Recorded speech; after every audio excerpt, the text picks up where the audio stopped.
திருச்சிற்றம்பலம். நம பார்வதி பதையே ஹரஹரமகாதேவா. உலகலாம் உணர்ந்தோதற்கரியவன் நிலவலாகி நீர்மணிவேணியன் அழகில் ஜோதியன் அம்பலத்தாடுவான் மலர் சிலம்படி வாழ்த்தி வணங்குவான்.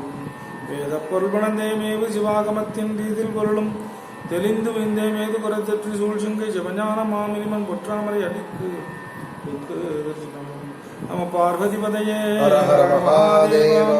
எல்லாம் இல்ல சிவபெருமரு திருமண துணை கொண்டு ஆதீன குருமராசி நவஜாமந்தனுடைய பொன்னார்த்தி குறித்தாமனுடைய மனமொழிகளாக வணங்குகிறது. சிவகுலாசாமியுடைய திருப்படிகளை போற்றி அவர்கள் அருளி செய்த திருத்தொண்ட புராணம் என்ற பெரிய புராணத்திலே இன்றைய சிந்தனையாக திரு நீலநக்க நாயனாருடைய சரித்திரத்தை நாம பார்க்க இருக்கின்றோம்.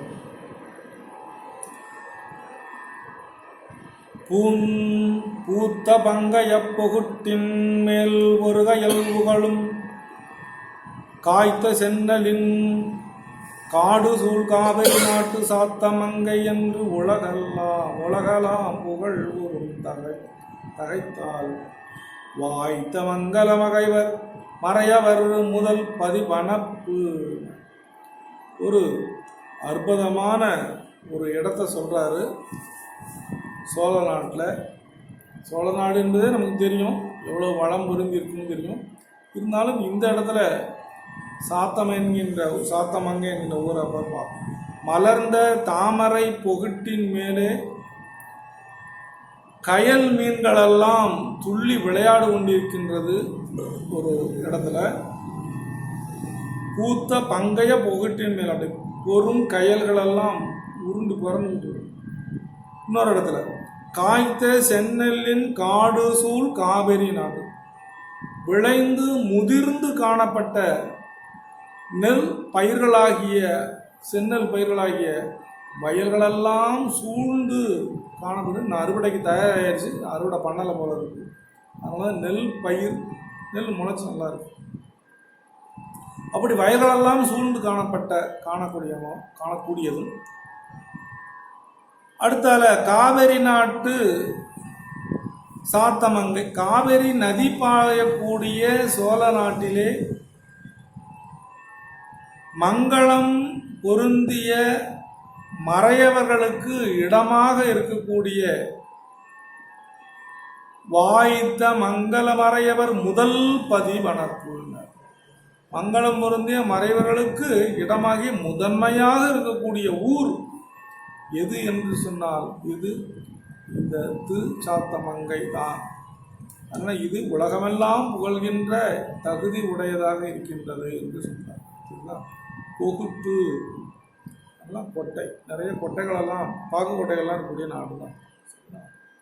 ஆனால் இது எங்களுக்கு சொன்னால் ஏற்கனவே திருப்புகலூர் பக்கத்தில் இருக்குது. அதனால் அது ஏற்கனவே ஆமாம் திருநாவூர் சாமியோடைய தரிசனம் இடத்துலையும் ஒரு இடத்துல பார்த்தோம். திருப்புகலூர், பூம்புகலூர், சாத்தமங்கை இதெல்லாம் பக்கத்தில். ஆமாம், பக்கத்தில். அதனால் இவர் என்ன பண்ணுவார்னா மறையவர் என்கின்ற சொல்ல அழுத்தி சொன்னார் அவர். ஏன் அப்படின்னா அங்கே வேள்விகளுடைய சிறப்பை தான் அங்கே குறிக்கும். அதனால் வேள்வியினுடைய சிறப்பை குறிக்கிறதுக்காக இங்கே அப்படி ஒரு அடையை கொடுத்து வச்சார், பின்னால் செய்யக்கூடாது. அதனால் முதல்ல என்ன பண்ணார், அதை அழுத்தம் திருத்தமாக சொல்லிட்டு வந்தார். நன்மை சாலும் அப்பதியடை நறு நுதல் மடபார் மென்மலர் தடம் படிய மற்ற இவருடன் பிறவி அன்னம் முந்துரை ஆடுவ பாடுவ சாமம் பன்மறைக்கு இடையுடன் பயில்வ பல பூவை. பெண்களெல்லாம் நலங்கள் பலவும் பொருந்தி இருக்கக்கூடிய அந்த பதியினுடைய மனம் பொருந்திய நெற்றியினுடைய பெண்கள் எல்லோரும் மென்மையான மலர்களை உடைய குளங்களிலே நீராட பெண்கள், அதாவது உலகத்திலேயே எந்த திசையிலுள்ள பெண்கள் தான் தினந்தோறும் நீராடி செல்வார்கள் என்கிறதுக்கு பெருமை. இன்னும் விக்கிபீடியாவில் போட்டுருக்காங்க. நாங்களுடைய டிஸ்கவரியில் அது பெருமையாக சொல்லப்பட்டுதான். அது தென் திசை என்று சொன்னால் ஆந்திராவும் சேர்த்துக்கணும், கர்நாடகா சேர்த்துக்கணும், கேரளா. 4 இடங்கள்லேயும் தான் சைவம் மிக பெருத்து வாழ்ந்த இடம்ங்கிறது நம்ம தெரிஞ்சுக்கணும். அவங்க மட்டும்தான் செய்வாங்க. அதனால் இங்கே அதை காவிரி தண்ணியில் பெண்களெல்லாம் நீராடி கொண்டிருக்கின்றார்கள். மென்மையான மலர்களுடைய குளங்களிலே நீராடி கொண்டிருக்கிறார் என்று சொல்கிறாரு. அப்போ ஒவ்வொரு குளங்களையும் வற்றாத நீர் இருக்கின்றது. அதனால் பங்கைய மலர்களெல்லாம் தாமரை மலர்களெல்லாம் மலர்ந்து காணப்படுகிறதையும் அவர் எங்கே அறிவித்து சொல்றார். அவர்களோடு அந்நீர்நிலையினுடைய முன்துறையிலே இவர் நீராடுறதை பார்த்துட்டு அன்னப்பறவைகளும் அப்படியே நீராடிக்கிட்டு இருக்கான். ஒரு பக்கம் தோய்ந்து நீராடுவன அப்படின்னா இதுதான். அது மட்டும் இல்லை, மென்மலர் நறுமுதல் மடபார் மென்மலர் தரம் மடையில் மற்ற இவருடன் விரவி அன்னம் முன்துறையாடுவ, அப்புறம் பாடுவ சாமம். முன்துறையில் பறவைகளும் மறை ஓதக்கூடிய, அதாவது பயிலக்கூடிய மறை சிறுவர்கள் இருக்காங்கல்ல, அவனா சின்ன வயசில் என்ன பண்ணுவாங்க, ஸ்கூல்லலாம் ஒன்று சேர்க்கறது இல்லை, நேராக குருகுல வகுப்பு தான். அதனால் அவர்களுக்கு ஆரம்ப பாடசாலையே என்னது, வேதங்கள் பயிலக்கூடிய முறைமை தான். அதனால் இங்கே வேதங்களை பயில கொண்டிருக்கின்றார்கள். அந்த சிறுவர்களும் அவங்க என்ன பண்ணுறாங்க, சாமகானத்தை பாடிக்கொண்டே இருக்கின்றார்கள். நாகனத்தான் குருவி அப்படின்னு என்னது, மைனான்னு சொல்லியிருக்காரு இல்லையா. நாகனத்தான் வாய் பறவைகள் இருக்க, அது என்ன பண்ணுது, இந்த சிறுவர்களுடைய தப்பாக சொல்லியிருந்தாங்க சிறுவர்களெல்லாம், அதனால் அதை நீக்கி அந்த பறவைகளெல்லாம் சொல்லிட்டு பிள்ளைகளை நீக்கி, ஏன்னா அந்த பூவைகளெல்லாம் பல காலமாக பயிர்ந்துட்டு இருக்கு, அதனால் அது சரியாக சொல்லியிருக்கு, சிறுவர்கள் தப்பாக சொல்கிறாங்களாம். அதனால் ஆடுவ பாடுவ சாமம் பன்மறைக்கு இடையுடன் பயில் உரு பல பூவையினர். அந்த சிறுவர்களுக்கே பயிர் வைக்கக்கூடிய தன்மை உடையதாக இருக்கின்றது எது, இந்த பறவைகள், மைனா என்கின்ற நாகனத்தம் பறவை. அதனால் அந்த சிறுவருடைய பிழைகளை நீக்கி மறைகளை கற்கும்படியாக செய்கின்றது எது, ஆமாம். அது ஒரு அற்புதமான உதாரணமாக இருக்கு. அதனால் இங்கே பெரிதலங்கும் மறைக்கலைஞர் போத பிறைக்கு கடலால் கருத்துக்கிள்ளை குலநெறிந்த தீர்க்குவட்ட காளியை சரி, அது வேண்டியதில்லை போகும். இந்த மெய்ப்பொருள் நீர் என வளர்க்கும் அக்காப்பில் இந்த மூன்று தீ வளர்த்துளார் இரு பிறப்பாளர் நீந்து நல்லறம் நீர்மையின் வளர்க்கும் அத்தீயை வாய்ந்த கற்புடன் 4 என வளர்ப்பர் கண்மடவோர் மடவர். ஆய்ந்த மெய்ப்பொருள் நீரென வளர்க்கும் அக்காப்பில் ஏய்ந்த 3 தீ வளர்த்துள்ளார் யாரு, இருவரப்பா. ஆராய்ந்து தெளிந்து ஆய்ந்த மெய்ப்பொருள். ஏன்னா வேதத்தை படித்தா போறாது, ஓதுனா போறாது, அது உள்கடக்கை பொருளை அறிந்து நிற்க வேண்டும். அது அதுதான் கற்க கசடற கற்பவை கசட அறன்னு குற்றம் நீங்கும்படியான கல்விதான் ஒழுமையாக இருக்கும் அப்படிங்கிறது தெரியும். சரியா, கற்கன்னு சொல்லிட்டு பேசாமல் இருக்கலாம்ல, ஆனால் கஷ்டங்க அப்படியே ஓதுவதற்காக கிடைக்கிறதெல்லாம் பண்ணக்கூடாது. ஆனால் இவங்க என்ன பண்ணாங்க, ஆராய்ந்து ஆய்ந்த மெய்ப்பொருள் நீர் என்ன தெளிந்த உண்மை பொருளாவது எது, திருநீரே என்று எண்ணி, திருநீர் வேறு சுவாமி வேறு இல்லை, அதை நம்ம தெரிஞ்சுக்கணும். இதுக்காகவே சுவாமிகள் திருஞான சம்பந்த சுவாமிகள் திருநீற்று பதிகமே ஒரு பதிகம் படிச்சிருக்காரு. சரிங்களா, ஆற்றல் அடல்விடையேறும் ஆளவாயார் திருநீற்றை போற்றி புகழிலாம் முக்தி தருவது நீருன்னு ஒரு வரி சொல்லுவார். முக்தி தருவது எது, திருநீர் அப்படின்னா, அப்போ திருநீரா முக்தி கொடுக்கும் அப்படின்னா அப்படி இல்லை, திருநீர் வேறு சுவாமி வேறு இல்லை என்பதுதான் அங்கே பொருள். அதை சேக்கலார் சுவாமிகளும் இங்கே வைக்கின்றார். ஆய்ந்த மெய்ப்பொருள் நீரன் வளர்க்கும். அப்போ மெய்ப்பொருள் வேதத்திலே படிக்கக்கூடிய வேதம் 4ன்னு மெய்ப்பொருளாவது அப்படின்னா, அந்த மெய்ப்பொருள் எது அப்படின்னாரு, திருநீரு.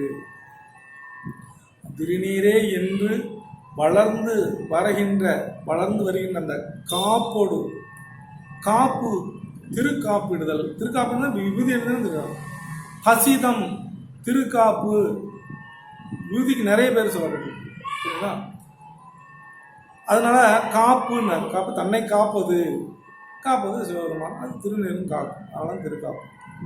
அப்படி திருநீரே என்று வளர்ந்து வருகின்ற அந்த காப்போடு பொருந்தி இருக்கக்கூடிய அந்த முக்தியை எதில் வளர்ந்தது? முக்தியை அங்குள்ள இருபிறப்பாளர்கள் செய்து கொண்டிருக்கின்றார்கள். யாரு? பிராமணர். மறையோதும். ஆமாம், மறையோதும் பிராமணர். அப்போ அவன் தீட்சை வாங்காமல் அவன் என்ன செய்யக்கூடாது? மறையோதும். வேதங்களை வேள்விகளை வளர்க்கக்கூடாது. அது தெரியும். அப்போ இருபிறப்பாளன், 2 பிறப்பு இருக்கு அவனுக்கு. ஒரு பிறப்பு வெறும் அந்தன குலத்துக்கு பிறப்பு, அந்தனாவது அவன் இன்னொரு பிறப்பு அப்படின்னா. அதனால் இருபிறப்பாளர்கள் வளர்த்து வரக்கூடிய தன்மை. காப்பில் இந்த 3 தீபலத்துலோ இரு பிறப்பாளர் நீந்து நல்லறம் நீர்மையின். அப்படி நீந்தக்கூடிய நீந்துவதற்கும் அரிதாக இருக்கக்கூடிய பிறவி கடல்னார். கடலில் நீந்திடலாம் ஐயா, கடலில் கூட நீந்திடலாம், நீந்த முடியாது அங்கேயே. அதை விட நீந்துவதற்கு அரிது எதுன்னா பிறவி கடல். அதனால தான் நீராது நீந்து நல்லறம்.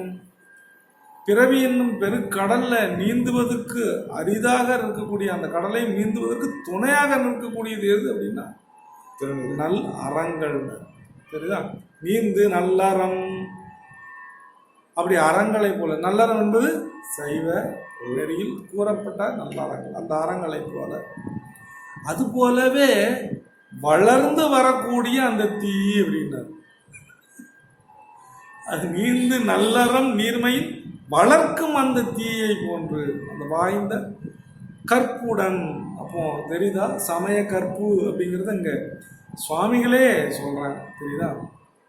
இந்த சமய கற்பை பொருந்தி இருக்கணும்.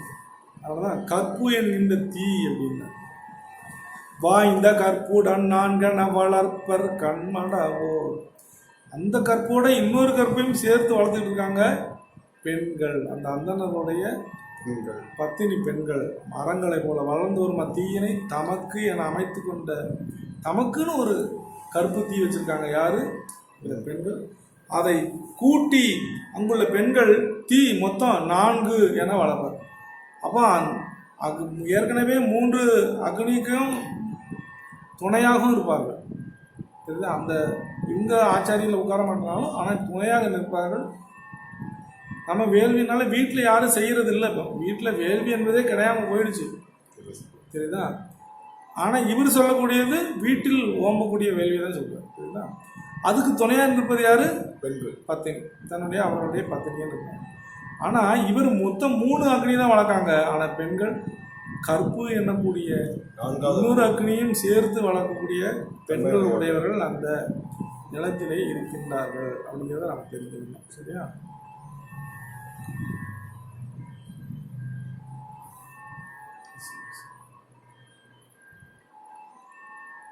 சீலம் உய்த்தவ சீலம் உய்த்தவ திருமறையோர் செலுமூதூர் ஞாலம் மிக்க நான்மறை பொருள் விளங்கிய நலத்தார் ஆலம் வைத்த கண்டத்தவர் தொண்டராம் அன்பர் நீல நக்கனார் என்பவர் நிகழ்ந்து உள்ளாராயினார்.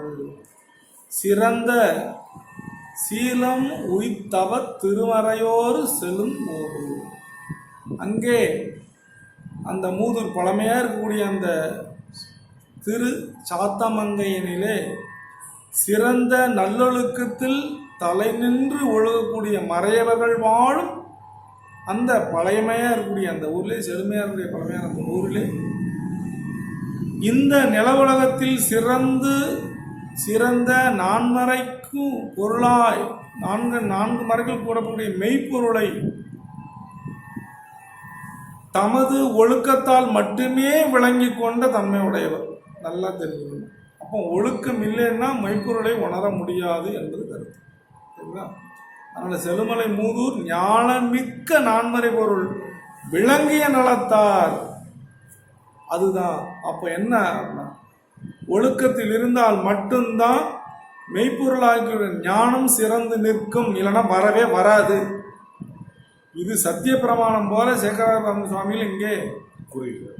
அறுதிட்டு கூறியிருக்கிறார். நல்லா தெரியும். அதனால் இந்த நிலவுலகத்தில் சிறந்த இருக்கக்கூடிய அந்த வேதங்களுடைய பொருளை உணர்ந்து அந்த ஒழுக்கத்தால் சிறந்து விளங்கக்கூடிய நன்மை உடையவர் எங்கே இருக்காங்க? இந்த திருச்சாத்தமங்கையில் இருக்கின்றார்.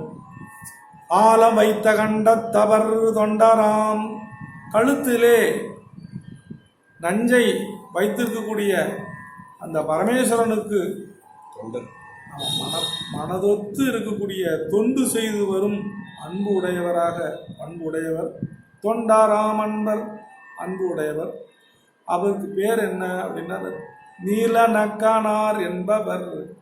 அவருடைய திருநாமம் திரு நீல நக்கர் என்று அழைக்கப்படுபவர். அவர் நிகழ்ந்துளோர் ஆனார்.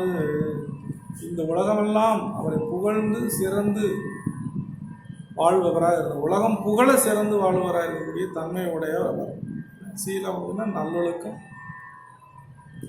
நல்லொழுக்கமாவது நன்னறியாவது நம சிவாயவே தான். இல்லை இன்னைக்குமே பெரிய புராணமும் தேவாரங்கள் மட்டுமே போரும் தான். ஆனால் அது உணரணும். சரியா? வேத உள்ளுரையாவன விரிபுணல் வேணி நாத தம்மையும் மரபாடியா அரவு அவர் அடியாரையும் நயந்து பாத அர்ச்சனை புரிவதும் பணிவதும் என்றே காதலால் அவை இரண்டுமே செய்கருத்து உடையார். அந்த நீலநக்க நாயனார் அவர்கள் 4 மறைகளுடைய உள்பொருளாக இருப்பவை எது? கங்கை வேதம் 4 மெய்ப்பொருளாவது நாதம் நாமம் நமசிவாயவே. கங்கையை தாங்கிய சடையுடைய தலைவராக இருக்கக்கூடிய அந்த சிவபெருமானையும் அப்பெருமானுடைய அடியவர்களையும் விரும்பி மனம் ஒத்து, அதுதான் விஷயம், விரும்பி பாத அர்ச்சனை புரிவதும் அவருடைய திருவடிகளை பாத பூஜை செய்வதும் அதிலே மகிழ்வதும் புரிவதும் பணிவதும் என்றே மகிழ்வதும் வணங்குவதுமே தொண்டாக வைத்துக்கொண்டு தெரிந்து காதலால் அவை இரண்டுமே செய் கருத்துடையார் மீதூர்ந்த அன்பினாலே. அதுதான் இந்த விஷயம். ஒப்பில்லாத இடையராத என்றும் தம்மை விட்டு நீங்காத அன்பினாலே அந்த இரு செயல்களை மட்டுமே அவர் செய்து வரும் கருத்து உடையவராக இருக்கின்றார். மொய்த்த ஆகம விதி வழி வேத காரணரை நித்தல் பூசனை புரிந்து எழுனை யமமம் செய்தே அத்தர் அன்பருக்கு அமுது செய்விப்பது முதலா எத்திரத்து அனவணிகளும் ஏற்று எதிர் செய்வார். மெய்ப்பொருளை வெளிப்படுத்தி நிற்கக்கூடிய ஆகமங்கள், வேதங்கள் சூட்சுமமாக பொருள்களை கூறி நிற்கும். அதனால் அதை விரித்துறக்கக்கூடிய வேதமாக இருக்கக்கூடிய வேதத்திற்கு பாஷ்யம் போடுவதற்கக்கூடிய ஆகமங்கள். சரிதான்? அதுதாங்க இந்த ஆகமங்கள் தான் இங்கே விசேஷம். அது மெய்த்த ஆகம விதிவழி. அப்போ மெய்ப்பொருளை வெளிப்படையாக சொல்லக்கூடிய இடம் எது? ஆகமங்கள். அப்படி வெளிப்படுத்தி நிற்கக்கூடிய ஆகமங்களினுடைய நெறிகளைப்படி அப்போ பூஜை என்பதோ வணங்குதல் என்பதோ கோயில் கட்டுவது என்பதோ எல்லாமே எதில் சொல்லப்பட்டிருக்கு? ஆகமங்கள்ல தான் சொல்லப்பட்டிருக்கு. ஆகமங்கள் மட்டும்தான் சொல்லப்பட்டிருக்கு. இது வேதத்தின்படி கட்டப்பட்ட ஆலயம் என்று யாரும் சொல்ல முடியாது. இது எஜுர்வேதத்தின்படி கட்டப்பட்ட சிதம்பரம் என்று யாரும் சொல்லக்கூடாது, சொல்ல முடியாது. அப்படி சொன்னாங்கன்னா ஐயோ பாவம் தான். நம்ம என்ன செய்ய முடியும்? இல்லையா? கூறிக்கொண்டு இருக்கிறாங்க. இதில் பேட்டி வேறு. டிவியில் முகம் காமிக்கிறதா இருந்தால் கண்ட கழுதுகளும் வந்து நிற்குது. என்ன பண்ணுறது? கண்டதையும் பேசக்கூடிய தன்மை வந்துருச்சு. காரணம், முகத்தை காட்டக்கூடாது கூடிய யாரும் அங்கே இல்லை. காட்டாங்கன்னா வந்து நிற்கலாம். அதுதான் விஷயம். என்ன பண்ணுறது? குருடும் குருட்டாட்டம் ஆடி மொத்தமாக நரகக்குடியில் போய் விழுமாறு, அவ்வளோதான், வேற என்ன பண்ணணும். அதனால் இங்கே ஆகமங்களுடைய நெறிப்படி மட்டுமே நான்மறைகளின் முதல்வராகக்கூடிய சிவபெருமானை வணங்கி நாள்தோறும் ஆன்மார்த்த பூஜையும் செய்து கொண்டு, அப்போ ஆன்மார்த்த பூஜை என்ன சொல்லப்பட்டிருக்கு? ஆகமங்கள் எவ்வொரு எல்லா மொத்தம் 28 ஆகமங்கள் இருக்கு. அந்த 28 ஆகமங்கள்ல 28 விதமான ஆன்மார்த்த பூஜை சொல்லப்பட்டிருக்கு. இதான் உண்மை, புரியுதா? அதனால யாரு எந்த ஆகமத்துப்படி பூஜையை குருநாதரிடத்தில் கொள்கிறார்களோ அவர்கள் அந்த ஆகம வழிபடி தான் நடக்க வேண்டும் என்பது சட்டம். அந்தந்த ஆகம வழிதான். ஒரு கோயிலை, எந்த கோயிலை கட்டியிருக்கோம் அப்படின்னா இந்த ஆகமம் வீரம் என்கின்ற ஆகமும் கட்டப்பட்டிருக்கு. பாதுலாகமும் கிரியாவதி, நம்மளுடைய ஆதீனம் மரபு இருக்க, ஆதீன மரபு பாதுலாகமத்தினுடைய கிரியாவதி படிப்பட்டு தான் நமக்கு விதிக்கப்பட்டிருக்கு. எல்லா கிரிகளும் அவ்வாறு தான் சொல்லப்பட்டிருக்கு. புரியுதா? சிதம்பரத்தில் வாதுலாகம கிரியாவதி, ஞானவிதி மகுடாகும். சரியா? அதை தெரிஞ்சு வச்சுக்கணும், அதுக்காக சொல்ல வர. அதுபடி அப்போ அந்த ஆகமத்தில் எவ்வாறு அபிஷேகங்கள் பூஜைகள் சொல்லப்பட்டிருக்கோ, விழாக்கள் சொல்கிறோம், அவ்வாறு தான் செய்வது மரபு. ஆனால் இன்றைய சூழலில் நான் பண்ணிய பாவத்தின் காரணமாக எல்லா ஆலயங்கள்லையும் ஒரே மாதிரியான அபிஷேகங்களும் ஒரே மாதிரியான விழாக்களும் தான் நடந்துட்டு. காரணம் என்னவென்றால் ஆகம பாடசாலையிலே பத்ததிகள் மொத்தம் 18 இருக்கு. 18ல் ஒரே ஒரு பத்ததியை மட்டும்தான் வச்சு பாடம் நடத்திக்கிட்டு இருக்காங்க. அது அகோரஜராஜர் பத்ததி மட்டும் தான் நடத்திட்டு இருக்காங்க. இதுதான் இன்னைக்கு பரவிடுச்சு. ஏன்னா நான் எவ்வாறு பாடம் கேட்குறேன்னா நான் அந்த பாடத்தை தான் வச்சு பிள்ளைங்களுக்கு நடத்துவேன். அதனால் இது மட்டுமே பரவி வந்த காலங்கள் இல்லையா? மடங்கள், மடாதிபதிகள், ஆலயங்கள்லாம் பாடசாலைலாம் இருந்துச்சு ஒரு காலத்தில். தேவாரங்கள் சொல்லிக் கொடுக்குறது போல் வேத பாடசாலை, தேவார பாடசாலை ரெண்டுமே இருந்துச்சு. அதெல்லாம் ஒழிச்சு கட்டியாச்சு இல்லையா? இப்போ ஒழிச்சு கட்டினா என்ன? நம்மளுடைய மரபுகளெல்லாம் போயிடுச்சு, நம்மளுடைய விதிகளெல்லாம் போயிடுச்சு. என்ன செய்கிறோன்னு சரியாமலே செஞ்சுக்கிட்டு இருக்கோம். அதான் இந்த ஒரு சின்ன புஸ்தகம் 10 நிமிஷத்தில் பரமன் பூஜை முடிஞ்சு போச்சுருக்காங்க. எப்படி? எனக்கு என்ன தெரியுமோ அதில் நான் பூஜையை வச்சுருக்கேன். அப்படி தானே இருக்கும். அப்படி போட்டிருக்கா? காரணம் அதை மறுப்பாருன்னு இன்றைக்கு இல்லை. 10 நிமிஷத்தில் பரமன் பூஜைன்னு போட்டிருக்கு அப்படின்னா அதை மறுக்கிறது கூட ஆள் இல்லையே, படிப்பதுக்கு ஆள் இல்லை. நாம் செய்த சைவர்கள் பண்ண தவக்குறவு என்றுதான் நாம் சொல்ல வேண்டும்.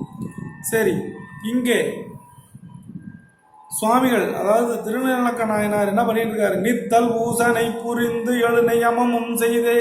அதுதான் ஆன்மார்த்த பூஜை முழுமையாக செஞ்சுட்டு இருக்காரு அப்படிங்கிறத நம்ம சொல்லலாமா அப்படின்னா 2 பூஜையும் அவர் பண்ணுறாரு. பரார்த்த பூஜையும் பண்ணுறாரு.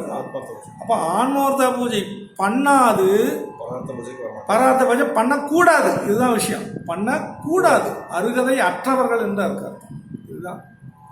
ஏன்னா பூஜையின் போது தன்னை சிவமாக பாவனை செய்து கொண்டு அதுக்கப்புறம் தான் சுவாமி அவன் தொடவே செய்யணும். அப்போ தன்னை சிவமாக பாவனை செய்வதற்கு உரிய கிரியைகள் எங்கே இருக்கப்பட்டுன்னா ஆன்மார்த்த பூஜையில் இருக்கு. அப்போ அதை முடிச்சுட்டு தான் அவன் பண்ணணும். அதனால் அந்த காலங்களில் என்ன பண்ணுவாங்க? சிவாச்சாரியாருக்கு முறைமை பூஜைன்னு ஒன்று. 4 பேர் பூஜை பண்ணுவா, இல்லைன்னா 5 பேர் பூஜை பண்ணுவா, 2 பேர் பூஜை பண்ணுவா. அப்போ அவர்கள் என்ன பண்ணுவாங்கன்னா ஆன்மார்த்த பூஜையை எடுத்துக்கொண்டு அந்த தேவாலயங்களிலே கொண்டு வந்து செய்வார்கள். செய்து கொண்டு அதுக்கு பிற்பாடு அவர்கள் என்ன பண்ணுவாங்க? பரமேஸ்வரனுக்கு பூஜை செய்வாங்க. அது நிறைய இடங்கள்ல இன்னைக்கு எந்த மாதிரி மாறிடுச்சு அப்படின்னு சொன்னால், அங்கே ஏதாவது ஒரு சிவலிங்கம் இருக்கும், எங்கள் ஆலயத்திலேயே இருக்கும். அதை கொண்டு வந்து வெளியில் கொண்டு வந்துச்சு. சில ஆலயங்கள் இருக்குது, கொண்டு வச்சு அதை பூஜை பண்ணுவாங்க. பூஜை பண்ணி முடிச்சோடனே அதுக்கப்புறம் சிவனோட வச்சுருவாங்க. இந்த சிவலிங்கம் எப்படி வந்துச்சு, எதுக்கு வந்துச்சு, யாராலும் பதில் சொல்ல முடியாது. இதுதான் அந்த அப்போ அந்த இடத்துல என்ன இருந்திருக்கப்போ, ஆன்மார்த்த பூஜை செய்வதற்குள்ளேயே கட்டளை இருந்திருக்கு. ஆனால் அது மருவி இன்னைக்கு வேறொரு துணியில் போய் உட்காந்துருக்கு என்பது நான் நினைக்கின்றேன். இதுக்கு வேறு ஏதாவது காரணம் இருந்தால் என்னிடத்தில் சொல்லலாம், நான் அதையும் வரவேற்கின்றேன் என்கின்ற செய்தி கொண்டு இங்கே நித்தல் வேதகாரனரை நித்தல் பூசனை புரிந்து இளநயமம் செய்தே அத்தர் அன்பருக்கு அமுது செய்விப்பது. அப்போ நான்மார்த்த பூஜைங்கிறது தெள்ள தெளிவாக தெரிஞ்சு போச்சு சரிங்களா. ஏன்னா பூஜை பண்ணி முடித்தோடனே அடியாருக்கு அமுது செய்விக்கிறார், ஒரே இடத்துல தான் இருக்கணும். அதனால் பூஜனை புரிந்து நியமமாக செய்யக்கூடிய பூஜனை எப்போ இன்றைக்கி 7 மணிக்கு பண்ணலாம், இன்றைக்கி ஞாயிற்றுக்கிழமை தானே 8 மணிக்கு பண்ணுவோம், இப்போ என்ன அப்படிலாம் இல்லை, நியமம் ஒரே நேரமாக. அப்போ இதெல்லாம் படித்து நாமெல்லாம் உயிர் வாழ்வதே வேஸ்ட்டுன்னு தெரிஞ்சு போச்சு, இதுதான் உண்மை. அதனால் நாள்தோறும் வழிபட்டு வரக்கூடிய கடப்பாடு உடையவராக இருக்கக்கூடிய திருநெல்வேலி நாயனார் சிவனடியார்களுக்கு அமுது செய்விப்பதும் முதலான பிற பணிகளையும் அவர் எத்திரத்தன பணிகளும் இது மட்டும் இல்லாமல் வெவ்வேறு பணிகளையும் செய்து வருகின்றார். ஏற்று எதிர் செய்வார் பணிகளையும் மேற்கொண்டு ஒழுவர் இன்னும் பணிகளையும் ஒழுகி வரக்கூடிய தன்மையராக இருந்து அவர் வாழ்ந்து வருகின்றார்கள். ஆய செய்கையில் அமரும் நாளாதிரை நாளில் மேய பூசனை நியதியை விதியினால் முடித்து தூய தொண்டனார் தொல்லை நீ அடவந்தி அமர்ந்த நாயனாரை அர்ச்சனை புரிந்திட நயந்தாறு. அயவந்தி என்கின்ற கோயில் இருக்கு, அந்த கோயில் உள்ள பூஜையும் பராத்து பூஜையும் அவர் செய்து வருகின்றார் என்கின்ற செய்தியை இங்கே சொல்கிறார். ஆன செய்கையில் அமரும் நாள், இத்தகைய செய்களெல்லாம் வலுவாது ஒழுகி வருகின்ற காலத்திலே ஒரு திருவாதிர நாளில், அப்போ திருவாதிரை எப்போ வருது? ஆதிரை நாளில். மார்கழி மாதம் நமக்கு ஆதிரை விசேஷம்னு சொல்கிறோம், ஏதோ ஒரு ஆதிரை மாதம் தான் ஆதிரை வருது.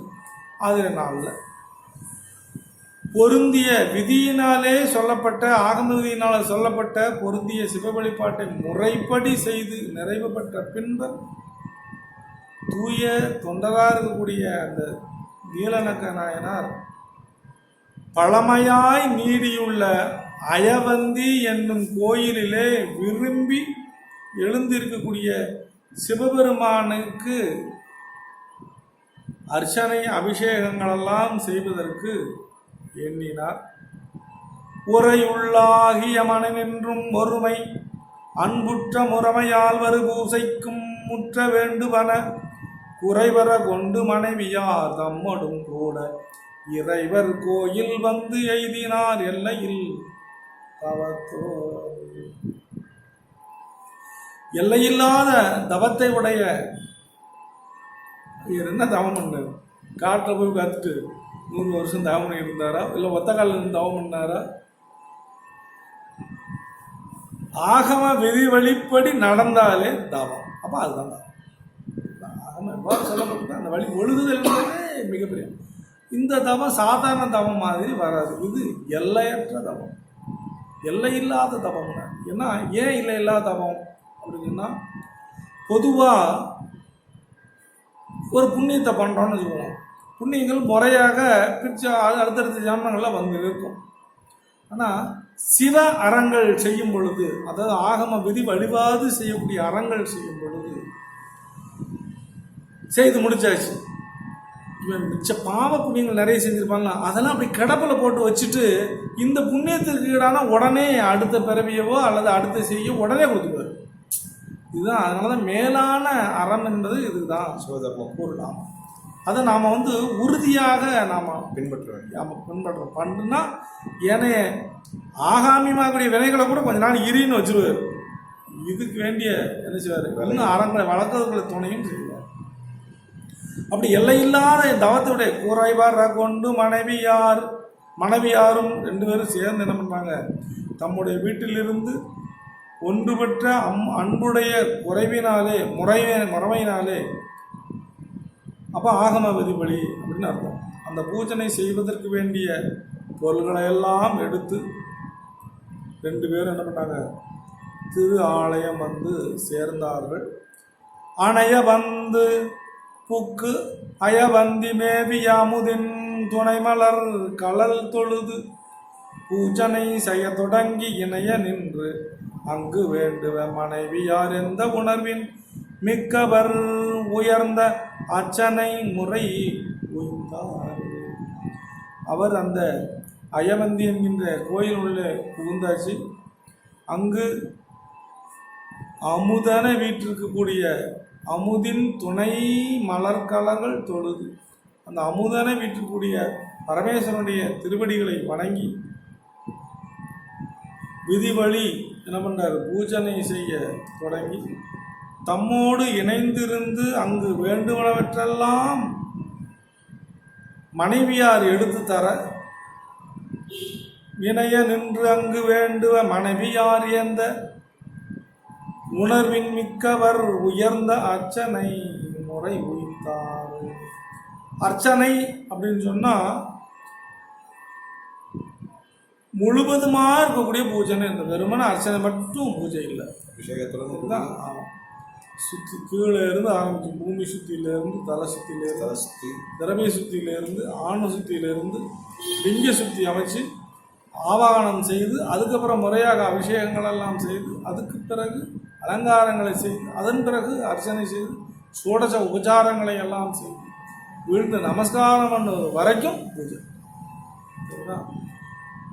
அப்போ இதெல்லாம் எப்படி வரும் அப்படின்னா நீ ஆன்மார்த்த பூஜை பண்ணால் வரும். இதுதான் ஒன்று. இதுதான் அதனால் மனைவி யார் எடுத்து தர அந்த உணர்வின் மிக்க அந்த உயர்ந்த பூஜனைகளை எல்லாம் முறைமையாக செய்து வருகின்றார். நீடு பூசனை நிரம்பியும் அன்பினால் நிரம்பார் மாடு சூழ் புடை வளம் கொண்டு வணங்கி முன்வழுத்தி தேடுமா மறை பொருளினை தெளிவுற நோக்கி நாடும் அஞ்செழுத்து உணர்வுற இருந்து முன்னவின்றாரு. இதுகாரும் தாம் இயற்றிய இதுகாரும் வழிபாடு செய்து நிறைவுற்றும் அன்பு நிறைவுறலாங்க. அதனால் அவர் என்ன செய்தார், இறைவன் வீட்டிருக்கக்கூடிய உட்புறத்தை முதல்ல வளமாக வந்து வணங்கி போற்றி நின்று பெரிய மறைகளும் தேடுவதற்கு அரிதாக இருக்கக்கூடிய அந்த பரம்பொருளை மானசீகமாக அகபூஜை செய்து, அப்போ அகபூஜை செய்துங்கிறது அப்போ யோகாபியாசம் வந்துட்டாரு. அதான் உண்மை இல்லையா? யோகத்தில் ஞானம், இங்கே ஞானத்தில் யோகம் சொல்லலாம். அப்படி அகக்கண்ணாலே அவர் நோக்கி எண்ணத்தகக்கூடிய திரு ஐந்தெழுத்திய பஞ்சாட்சரத்தை விதிப்படி என்ன பண்ணாரு, தான் வந்து விதிப்படி அங்கே ஜபம் செய்து கொண்டு வருகின்ற அந்த சிந்தனையோடு இல்லை புராண சிந்தனை நிறைவு செய்வோம். நாளை சிந்தனை பார்ப்போம். அதனால் அது பார்த்தீங்கன்னா ஜபம் பண்ணிட்டு இருக்கட்டும் நாளை வரை. சரிதான், திருச்சிட்டோம். அப்போ ஜபம் செய்வது என்பது முறை தான், இதுதான். அப்போ நீ கோயிலுக்குள்ளே இருந்து எப்படி ஜபம் பண்ணணுங்கிறதையும் இங்கே அறுதிட்டு சொல்கிறாரு. என்னென்னா நமஸ்காரம் பண்ணி, நமஸ்காரம் என்ன பண்ணுறது, கொடிமரத்துக்கு அப்பால், கொடிமரத்துக்கு இப்பால் பண்ணக்கூடாது, அப்பால் வெறும் தண்ணி இருந்து நமஸ்காரம் பண்ணி அங்கே இருந்தால் ஜபம் செய்ய வேண்டும். இந்த இடத்துல நீங்கள் என்னை சுற்றி அடைஞ்சிட்டீங்க, அதனால் கரண்யாசம் வேண்டாம் எல்லாம் வேண்டாம், நேராக ஜபத்துக்கு போயிடலாம். மூல ஜபத்தை பண்ண ஆரம்பிக்கலாம். பண்ணி முடிச்சுட்டு அகோர ஜபத்தையும் சேர்த்து பண்ணணுங்கிறது விதி. அது சிவாலய தரிசன விதியிலே அங்கே கூறப்பட்டிருக்கு. இந்த சிந்தனை இவர் நிறைவு.